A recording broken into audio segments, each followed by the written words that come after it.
Et en ce qui concerne Charlie Hebdo, faut-il vraiment parler de 11 septembre français? Al-Qaïda, terroriste en France, ennemi en France toujours et allié en Syrie. Est-ce que les musulmans sont les grands bénéficiaires ou les grands perdants de ces derniers attentats qui alimentent l'islamophobie et le terrorisme? Bien, mesdames et messieurs, bonsoir, je suis Rani Farag, l'animateur qui va vous accompagner durant ces prochaines 60 minutes qui sont l'âge de cette et nouvelle édition de votre émission semi-quotidienne directe, cette émission diffusée 5 jours par semaine. En fait, ce que je viens de vous annoncer il y a quelques instants, ce sont que les grandes lignes, les grandes questions dont on va discuter durant ces prochaines 60 minutes. Et en fait, selon le président français, Paris est devenu la capitale du monde contre le terrorisme. En fait, des centaines de milliers de personnes et une cinquantaine de chefs d'État et de gouvernement convergeaient dimanche en début d'après-midi pour une marche immense et inédite d'hommage aux 17 personnes tués par 3 terroristes français. Dirigeants du monde entier, personnalités, partis, syndicats, groupes religieux, juifs, chrétiens, et bien sûr musulmans, associations, mais surtout simples citoyens constituent cette foule monstre. Tout semble ainsi réunis pour faire du 11 janvier 2015 avec cette marche républicaine un jour historique pour la France. Cette marche était au départ un hommage aux victimes des 3 terroristes revendiqués, à commencer par les dessinateurs de Charlie Hebdo, massacrés mercredi, puis une jeune policière tuée jeudi à 4 juifs assassinés dans une supérette cachère vendredi. Alors que la France s'interroge régulièrement sur ses rapports avec l'islam qui compte de 3,5 à 5 millions de fidèles dans le pays. De nombreuses personnalités, dont les représentants de la religion musulmane, avaient déjà appelé à ne pas entrer dans le jeu des djihadistes en mêlant dans une même réprobation terroriste et musulmane. En fait, des jeunes Européens, essentiellement originaires de Belgique, de France, mais aussi de Grande-Bretagne, s'engagent dans, entre deux guillemets, le djihad en Syrie et en Irak. Pourquoi part-il combattre au nom d'Allah? C'est toujours cette question, entre deux guillemets. Ont-ils un profil psychologique particulier et qu'est-ce qui les attire dans le Daesh ou l'État islamique? Comment vendre ce nom déformé pour l'image de l'islam ou en ce qui concerne l'image de l'islam ce sont donc des questions très très importantes et regardons ensemble ce reportage de Dalia Kalam pour avoir plus de détails, plus de réponses.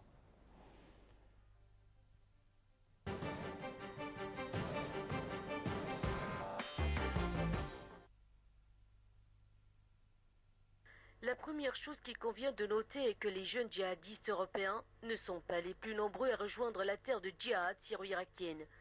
L'afflux principal de jeunes gens vient du Maghreb et de l'Arabie saoudite.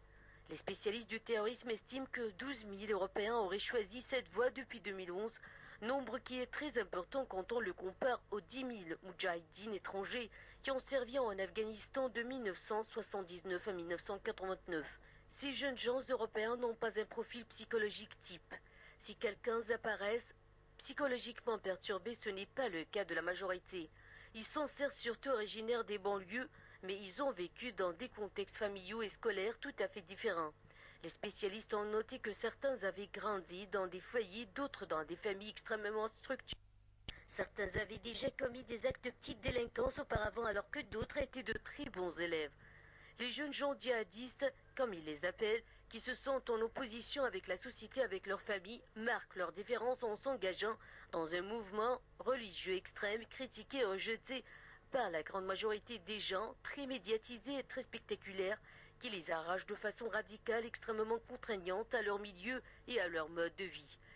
Si pour les jeunes Européens on peut relier la force de ce sentiment religieux à la laïcité, voire au caractère libertaire des sociétés où ils vivent, des sociétés post-religieuses, selon les spécialistes, on peut plus difficilement le dire pour les djihadistes maghrébins et saoudiens qui vivent dans des sociétés où la religion est très présente. Ces jeunes gens ne sont pas recrutés dans les mosquées mais via les réseaux sociaux. D'ailleurs, les imams qui ne les connaissent guère n'ont aucune prise sur eux. L'adhésion passe essentiellement par le net où ils se recrutent eux-mêmes sans intermédiaire. Les jeunes découvrent une doctrine de l'islam à travers des documents, ils visionnent des vidéos de l'État islamique et d'Al-Qaïda dont ils imitent les moindres gestes et paroles. Ce relève donc essentiellement du cyber-djihad et n'est pas localisé géographiquement. Ces jeunes n'ont de l'islam qu'une connaissance extrêmement limitée et lacunaire. Beaucoup d'entre eux ont découvert l'islam juste avant leur départ. Ils se présentent tous comme des néo-convertis, même les musulmans de naissance. Certains sont passés de la petite défense à l'islam djihadiste en seulement 3 mois. Leur connaissance de l'islam est filtrée par les sites qui leur ont fait connaître la religion. Il y a généralement une période de mise en condition, le volontaire vivant un retour à l'islam quand il est musulman de naissance ou une conversion quand il ne l'est pas. En outre, certains de ces jeunes, plus particulièrement les femmes, déclarent ne plus supporter la société impie dans laquelle ils évoluent et disent pour vouloir vivre librement leur foi. Après avoir découvert cette vision très réductrice de l'islam à travers le net, les jeunes s'isolent, se renferment, fréquentent d'autres jeunes qui partagent la même expérience et arrivent à se persuader que c'est vital pour eux de partir afin de défendre leur vision de l'islam. Ils adhèrent à l'EIL, comme d'autres jeunes adhèrent à une secte sur la base d'une foi très canalisée, étroite, sans distance ni réflexion. Ils choisissent plutôt l'État islamique qui leur paraît être sur la voie la plus juste. Notent les spécialistes, même si 90% d'entre eux ne parlent pas un mot d'arabe. Les jeunes djihadistes, comme on l'appelle, arrivent en Syrie et en Irak, souvent par la Turquie, parfois par le Liban et la Jordanie, via des passeurs dont bon nombre sont des contrebandiers de droit commun. Une fois sur place, ils sont parfois moins bien accueillis que dans leurs rêves et fantasmes de grande fraternité, car les djihadistes arabes, comme on les appelle, leur reprochent de ne pas parler l'arabe et se méfient d'eux et redoutent l'infiltration par des membres des services de renseignement. Ils s'entraînent d'abord au maniement des armes pendant un mois avant de gravir les échelons selon leurs compétences. Ensuite, ils se spécialisent dans des opérations comme le kidnapping ou les missions de commando. Ils sont souvent affectés à la surveillance des otages occidentaux dont ils parlent la langue. La plupart de ces jeunes reviennent au pays sous le coup de la fatigue et de la déception, soit 90%, et un petit nombre dans la perspective de commettre des attentats terroristes. Quant aux filles, elles deviennent compagnes des terroristes, font le ménage ou gardent des femmes prisonnières. La question qui se pose est de savoir pourquoi et comment un jeune adhérent à une secte religieuse peut choisir comme la meilleure voie de l'islam celle qui passe par la violence, la domination sans partage, le sectarisme le plus absolu, la torture et le meurtre. Si l'État islamique, comme on l'appelle, séduit autant de jeunes européens, c'est peut-être dans la mesure où il leur permet de participer au combat. Dans un certain nombre de cas, ces jeunes relient en effet explicitement leur attrait pour le djihad, comme ils l'appellent, à une frustration sociale, un ressentiment et un besoin de reconnaissance. Déclarant l'islam nous a rendu notre dignité parce que nos pays nous a humiliés. La dimension d'action agressive et de revanche contre l'humiliation semble donc très importante. Bénéfice et contrepartie de l'extrême contrainte qui enferme ces jeunes dans le carcan absolu qu'ils ont choisi.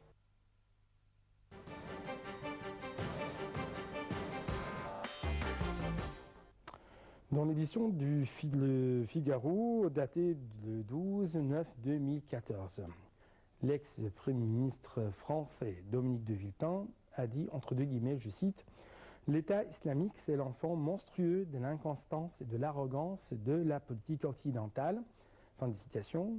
Dominique de Villepin estime que la décision de Barack Obama d'engager une grande coalition sur le terrain est absurde et dangereuse, entre deux guillemets. Il y voit une troisième guerre d'Irak qui aura pour conséquence de multiplier les foyers de terrorisme.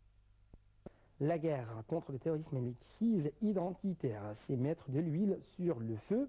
À chaque fois qu'on fait une guerre, on doit en faire une autre pour réparer notre incompétence à répondre à la menace terroriste, a-t-il encore déploré.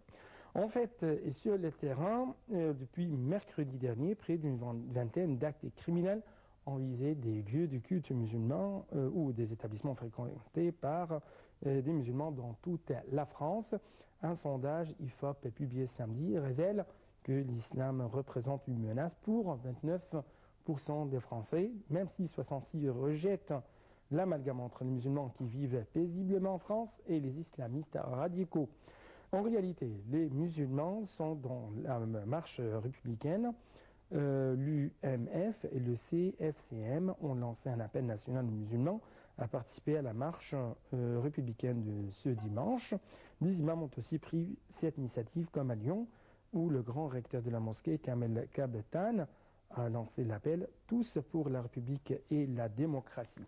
En fait, après l'attentat qui a visé Charlie Hebdo, les regards vont de nouveau être braqués sur la communauté musulmane de France et la majorité des pays occidentaux plutôt, comme ce fut le cas juste après les attentats du 11 septembre à New York. En vérité, il ne faut pas confondre islam et islamophobie, sinon l'islamophobie représentera une menace sérieuse pour l'Europe, sinon pour le monde entier. Donc toujours pour avoir plus d'explications, regardons ensemble ce reportage, toujours signé Dalia Karam.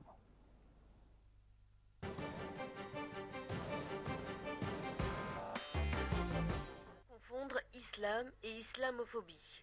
Cette phrase lancée par le président turc Recep Tayyip Erdogan lorsqu'il a condamné l'attentat qui a visé Charlie Hebdo résonne désormais dans le foyer de tous les musulmans de France et d'Occident.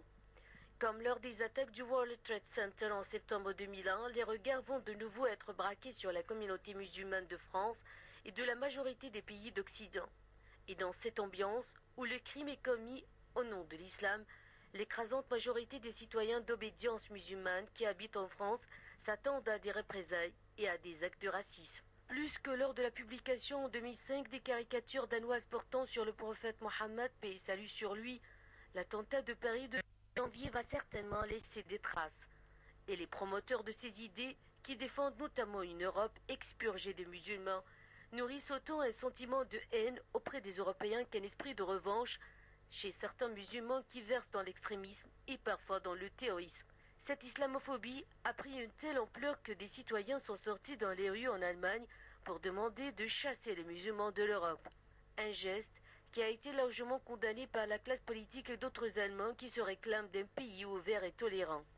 Mais plus que des débats télévisés et des publications, ce sentiment anti-musulman est largement véhiculé par d'extrême droite européenne qui s'attaque souvent aux politiques d'immigration que prennent les pays membres de l'Union européenne de manière générale. Dans d'autres pays, comme c'était le cas en Suisse, la controverse est poussée jusqu'à l'organisation d'un référendum sur la construction de minarets dans certaines villes helvétiques. Les populations consultées ont majoritairement rejeté cette hypothèse et rejettent donc la construction de ces édifices qui distinguent les bâtiments religieux musulmans. Le sentiment anti-musulman risque de devenir encore plus fort suite à des commentaires publiés sur les réseaux sociaux qui soutiennent l'attentat contre Charlie Hebdo.